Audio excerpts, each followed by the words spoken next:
comme ça, dans la vie, on ne peut pas toujours gagner. Sincères félicitations à Nice et surtout à Boulka. Je vais pas tomber sur nos joueurs parce que ça ne sert absolument à rien. Il y a un match ultra important qui nous attend mardi à l'Emirates. S'il y avait eu un choix à faire, j'aurais préféré perdre contre Nice et m'imposer contre Arsenal.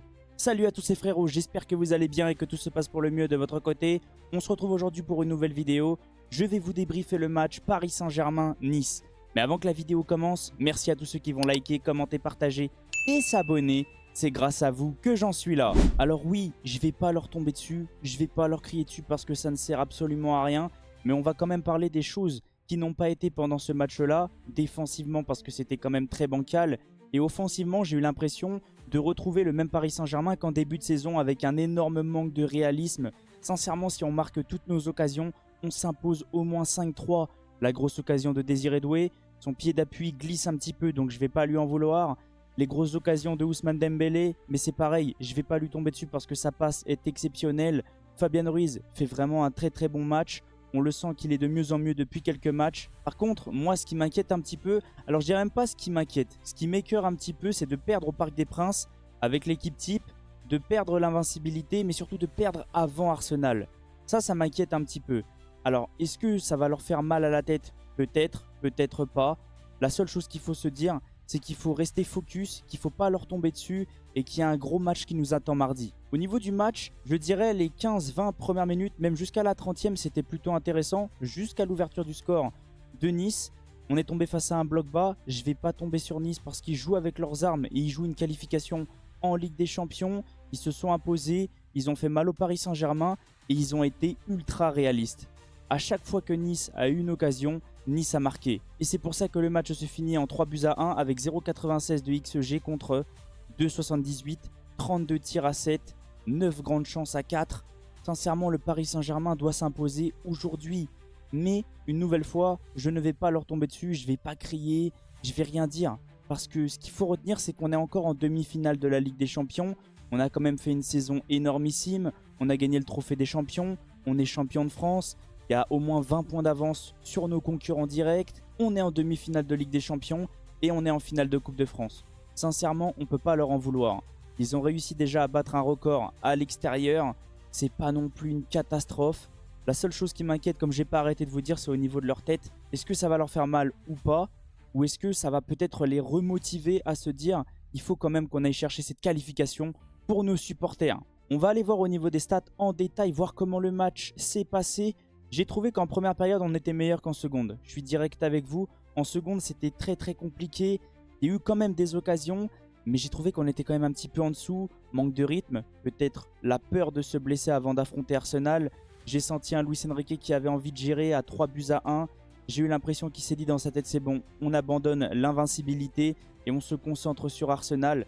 C'est dommage. Mais c'est comme ça, il ne faut pas non plus que des joueurs se blessent sur une action qui n'en vaut absolument pas le coup et que le joueur soit absent à Arsenal. Parce que sincèrement, même si beaucoup disent « Oui, Enrique fait trop de changements, Enrique il veut trop gérer », sincèrement, si un joueur s'était blessé pendant le match, ça aurait été quoi votre réaction? On aurait tous pété un câble, on aurait tous dit « Pourquoi t'as pas fait le changement?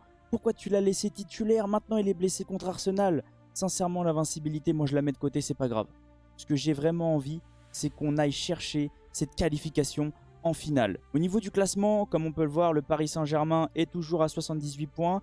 Nice a réussi à recoller à ses concurrents directs. Ça va mettre une énorme pression à Monaco, à Marseille, à Lille ou même à Lyon et Strasbourg. Ça va être une fin de Ligue 1 très très palpitante. J'ai hâte de voir qu'est-ce que ça va donner. Je sais que beaucoup s'attendaient à ce que je hurle, à ce que je m'énerve. Pas du tout. Moi, j'essaye de rester zen. J'essaye de ne pas enfoncer nos joueurs et j'essaye sincèrement de me dire c'est pas grave, ça arrive. De toute façon, on ne peut pas non plus gagner tous les jours. Dans la vie, il faut savoir perdre et il faut savoir apprendre de ces défaites pour être meilleur dans le futur. Maintenant, comme d'habitude, on va se concentrer sur la composition que Luis Enrique a mis en place. Il a débuté avec une équipe type, un 4-3-3 très classique. Sincèrement, je m'y attendais. Essayer de mettre les joueurs un petit peu en jambes avant d'affronter Arsenal. Désolé pour ma voix. Il a débuté avec Donnarumma dans les buts, une défense, les latéraux Mendes, Hakimi, une charnière Pacho Marquinhos, un milieu à 3 avec une pointe basse comme d'habitude Vitinha accompagné de Ruiz et Joao Neves et une attaque Désiré Doué, Dembélé, Kvaratskhelia. Concernant Enrique, je lui ai mis 6 sur 10. Il a perdu, mais j'ai pas envie de lui mettre en dessous de la moyenne parce que sa gestion est parfaite. Il n'y a pas de blessure et ça, faut vraiment le retenir. On va pouvoir jouer une demi-finale de Ligue des Champions sans blesser et c'est une très très bonne nouvelle. Concernant Donnarumma, il a pris 3 buts, donc je lui ai mis 6. Au niveau de la défense, on va parler un petit peu des sujets qui fâchent et on va se concentrer directement sur Marquinhos. Match très très compliqué une nouvelle fois pour notre capitaine. Ça va devenir très dur. Sincèrement, je pense qu'il faut qu'il parte. J'espère sincèrement que le Paris Saint-Germain va réussir à remporter la Ligue des Champions pour le remercier pour tout ce qu'il a fait. Mais pour moi, c'est la fin. Il faut tourner la page. Ça devient très très compliqué pour Marquinhos, surtout défensivement. Il perd beaucoup de duels, il perd quelques ballons. Des fois, j'ai l'impression qu'il est un petit peu à l'ouest. C'est comme ça. Concernant Pacho, c'est solide. Je lui ai mis 7. Au niveau des latéraux, Mendes 6-5 et Hakimi 7. N'hésitez pas à me reprendre si vous pensez qu'ils méritent une meilleure note les deux ou qu'ils méritent une moins bonne note. Au niveau du milieu, Vitinha, Joao Neves, je les ai sentis un tout petit peu en dessous aujourd'hui. Mais une nouvelle fois, peut-être de la gestion. Peut-être qu'ils n'avaient pas envie de forcer pour éviter une blessure. C'est compréhensible, même si Neves récupère un nombre incalculable de ballons.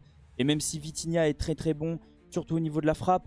Et ça, je vais en parler. Vitinha, tire.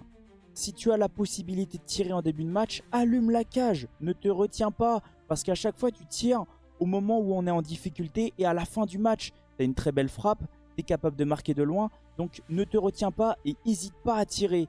Au niveau de Fabian Ruiz, il est buteur. Et comme je vous ai dit, j'ai l'impression qu'il enchaîne énormément de bons matchs. Et ça, c'est une bonne nouvelle avant Arsenal. C'est le point positif avant Arsenal.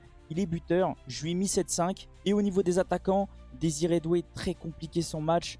Alors oui, il provoque énormément, mais je l'ai senti un tout petit peu en dessous, pareil. Peut-être de la gestion. Il glisse sur une grosse occasion, mais ça, on ne peut pas lui en vouloir. Concernant Dembélé, il a essayé. Il est passeur, donc je lui ai mis 7. Et au niveau de Kvara, je lui ai mis 7. Et sincèrement, pour moi, il le mérite. Défensivement, c'est fort. Il apporte énormément. Et aussi offensivement, il récupère énormément de ballons. Offensivement, il s'en procure. Donc pour moi, il mérite un 7. Et Luis Enrique a fait ses 5 changements. Il a fait reposer son effectif. Il a donné du temps de jeu à d'autres. Il a fait sortir Marquinhos pour faire rentrer Beraldo. Et pareil, l'entrée de Beraldo très très moyenne. Il a fait sortir Joao Neves pour faire rentrer Warren. Et une nouvelle fois, l'entrée de Warren est catastrophique. Surtout techniquement, il perd énormément de ballons. Il a du mal à en récupérer. Ça devient très très compliqué. Il n'arrive même plus à faire une seule passe. Ensuite, il a fait sortir Fabian Ruiz pour faire rentrer Mayulu, 6-5. Je ne l'ai pas trop vu, mais j'ai pas envie non plus de le descendre. Et il a fait sortir Désiré Doué pour faire rentrer Barcola. Pareil, je ne vais pas non plus l'allumer. Les joueurs sont en mode gestion. Même si oui, on a perdu notre invincibilité, c'est comme ça. Dans le football, il faut accepter de perdre. Il faut accepter d'apprendre, tout simplement. Même si moi, j'ai été énervé pendant le match, j'ai réfléchi pendant un petit moment et je me suis dit c'est quoi le plus important? L'invincibilité ou la Ligue des Champions? Et sincèrement, on réfléchit pas longtemps. Le plus important, c'est la Ligue des Champions. Et j'espère sincèrement qu'ils seront prêts et qu'ils répondront présents à l'Emirates parce que ça va être un match très compliqué.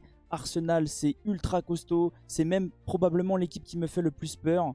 Même plus que Liverpool. Je ne sais pas ce que vous ressentez de votre côté. Mais moi, je crains énormément cette équipe d'Arsenal. La seule chose qu'il faut se dire, c'est qu'à chaque fois qu'il y a une équipe très très forte en face du Paris Saint-Germain, le Paris Saint-Germain répond toujours présent. En tout cas, n'hésitez pas à me dire qu'est-ce que vous avez ressenti du match, de la vidéo, de mon débrief. Je viendrai vous répondre avec grand plaisir. Merci à tous ceux qui sont restés du début jusqu'à la fin. Merci à tous ceux qui vont liker, commenter, partager et s'abonner. C'est grâce à vous que j'en suis là. Et on se retrouve demain pour ma vidéo pronostic concernant le Classico et pour le débrief du Classico. Passez une excellente soirée. Ciao les potes. Et sincèrement, retenez pas le négatif, on retient que le positif. Allez Paris!